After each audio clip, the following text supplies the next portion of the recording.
Hey, comment ça va les passionnés? J'espère que vous allez bien. Ici Sné Sébastien, ou plutôt Sébastien. Je vous souhaite une bonne année 2026 à tous. Et bien, comme le veut la tradition, je vous présente mes films coup de cœur pour l'année 2025. Je démarre avec le film suivant, soit Ma mère Dieu et Sylvie Vartan. Il s'agit d'un film français réalisé par le Québécois Ken Scott, qui est adapté d'une histoire vraie.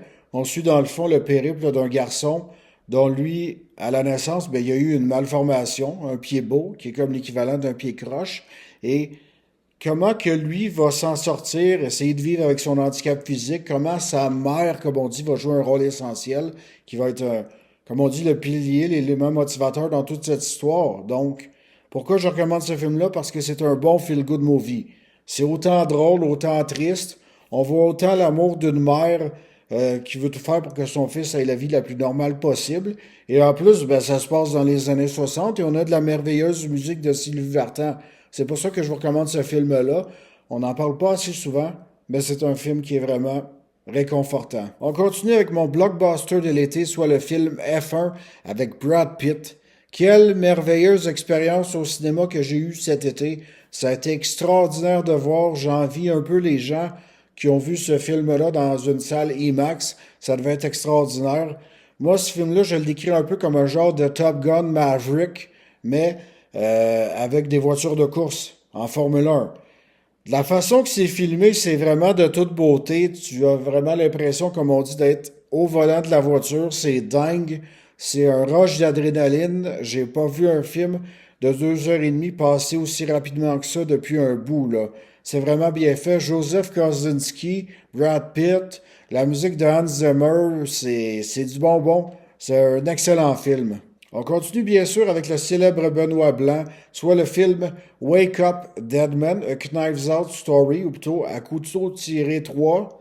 Eh bien, cette fois-ci, l'intrigue se déroule dans une église, à une place assez spéciale pour une intrigue de mystère, mais honnêtement, le casting est à point, en particulier Josh Brolin, qui est en prêtre, je dirais pas peu recommandable, mais disons que un petit peu rebelle pour un prêtre.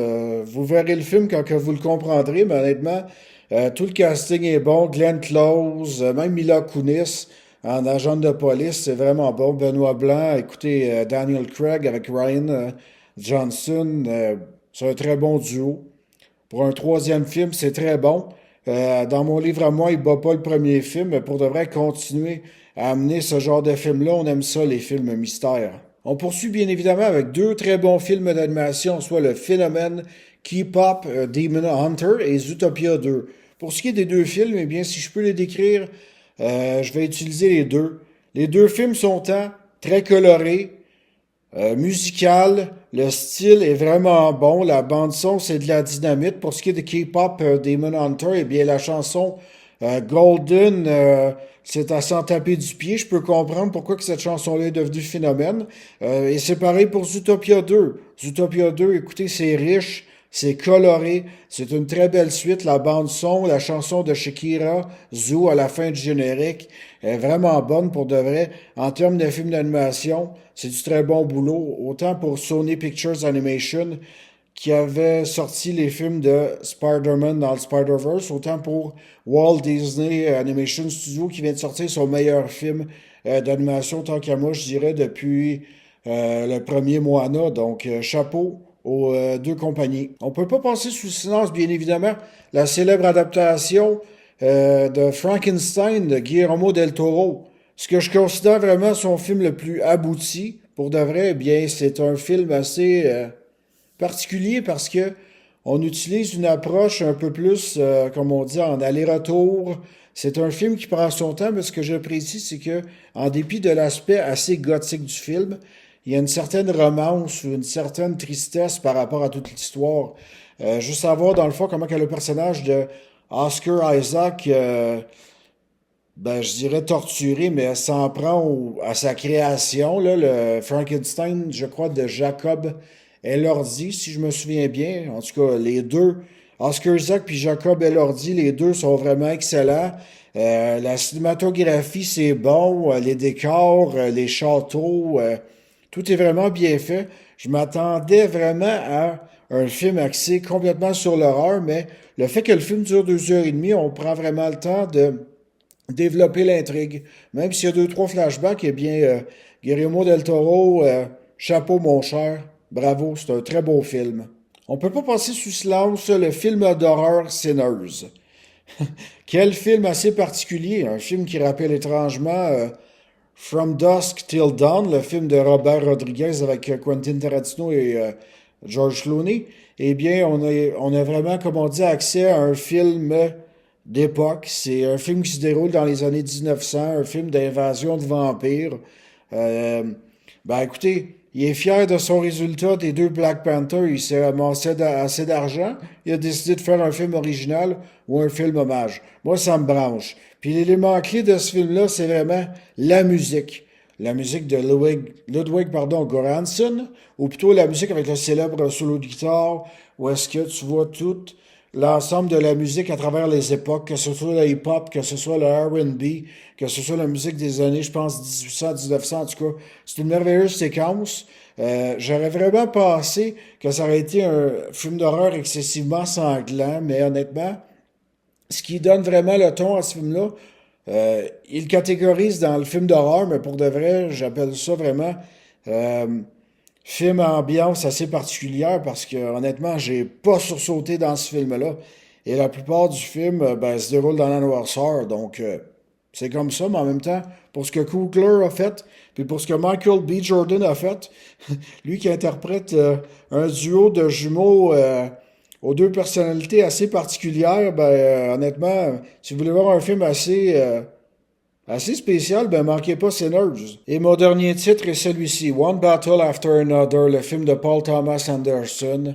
Écoutez, moi, c'est pas tant de voir la belle gueule de DiCaprio qui me branche, là, tu sais, je veux dire, on le connaît, DiCaprio, tout le monde le connaît depuis Titanic, là, tu sais.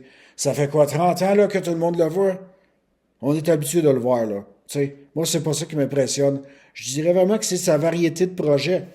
Le fait d'avoir fait ce film-là avec Paul Thomas Anderson, le fait d'avoir travaillé avec Tarantino, Spielberg, Nolan, Cameron. Honnêtement, One Battle After Another, c'est tout un rush d'adrénaline. On se soucie vraiment de ce père de famille qui se soucie lui-même de sa propre fille. Puis au début, on se sentait un peu en confusion parce qu'on nous présentait une genre d'histoire de révolution avec un groupe de révolutionnaires, les French 76. Puis on se demandait au début ben, comment que le film va se dérouler, mais quand que l'intrigue se met vraiment de la partie, ben, le film n'arrête pas. Puis quand je dis arrête pas, ben, accrochez-vous, là, parce que vous avez dans ce film-là une merveilleuse course-poursuite qui en vaut vraiment la peine.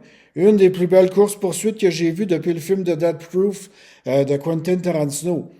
Benicio del Toro est très bon, Sean Penn est vraiment intimidant, il est dégueulasse, et c'est un très bon film. C'est pas mon film préféré de Paul Thomas Anderson. Celui-là revient à Boogie Nights. Mais pour de vrai, bonne chance à Anderson pour avoir un Oscar, tout comme Guillermo del Toro, tout comme Ryan Coogler. Pour de vrai, même si dans les 200 films qui ont sorti cette année, on n'a pas eu, comme on dit, la meilleure année, ben, en termes de cinéma, ben, vers la fin de l'année au moins, on a été gâtés. C'est ça l'essentiel. Vous vous demandez tous sûrement, mais où est le film Avatar Feu et Cendre? Eh bien, sachez que je n'ai pas encore vu ce film. Premièrement, ben, j'ai eu un temps des fêtes relativement très occupé. Deuxièmement, eh bien, je suis pas le plus grand friand amateur des salles remplies au cinéma. C'est pas mon truc, donc je préfère attendre quelques semaines pour aller voir un film. Et vu que le film dure 3h15, eh bien, on s'entend que je regarderai pas ce film-là ni à 9h ni à 10h du soir. Suffit juste de trouver le moment pour aller voir le film. Et peut-être que je vous ferai une vidéo avec Lucas, si Lucas est partant. Donc, c'est ce qui conclut ma vidéo pour les coups de cœur films de 2025. Sur ce, mes passionnés, ben, je vous souhaite un bon début d'année et je vous dis à la prochaine. Bye bye!